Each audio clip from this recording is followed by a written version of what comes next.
Has the set it and forget it approach of M1 Finance actually paid off?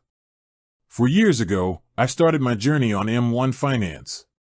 The platform promised automated investing, easy diversification with their pies, and a focus on the long term, exactly what a busy investor needs. But let's be honest, the real test is the bottom line, especially after navigating some of the wildest market swings in recent history, from the 2020 crash to the tech boom and subsequent volatility. Today, I'm pulling back the curtain on my 4-year performance to share the cold, hard numbers and the biggest lessons learned. The performance, hitting the benchmark. When I started, the goal wasn't to beat the market every day, but to steadily build wealth.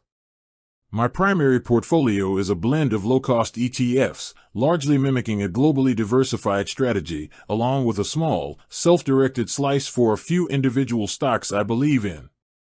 The headline number is my money-weighted return, MWRR, which accounts for the timing and size of all my contributions over the 4 years. My return is currently sitting at, insert your actual MWRR or target percent. Crucially, over the same period, the simple S&P 500 benchmark returned approximately, insert S&P 500 return for the period. This comparison is key. For me, the automation of M1 meant I stayed the course, continued dollar cost averaging, and avoided the emotional pitfalls of trying to time the market, a huge win for a passively managed portfolio. Lesson 1. Dynamic rebalancing is a double-edged sword. M1's best-known feature is dynamic rebalancing. New money flows into the underweight slices of your pie to automatically bring your portfolio back to its target allocation. On one hand, this is brilliant for discipline. It forces you to buy low, whether you realize it or not. On the other hand, in a market where one sector is aggressively outperforming for years, like large-cap tech, the rebalancing mechanism will automatically be selling your winners or pushing new money to your laggards.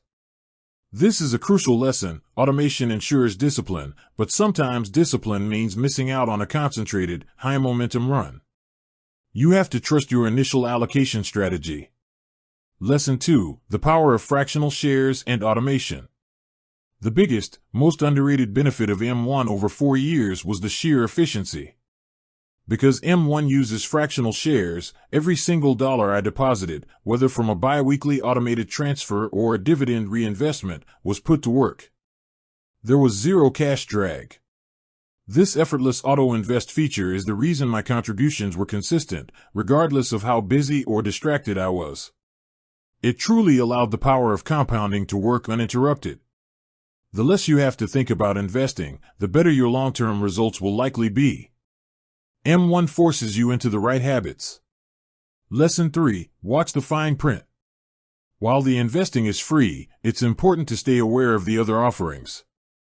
If you're a heavy user of features like M1 Borrow, or if you fall below the balance threshold for their latest platform fee changes, the costs can start to eat into those returns. Always know the current fee structure for your balance level. For a passive, long-term investor with a large enough balance, M1 remains incredibly cost-effective.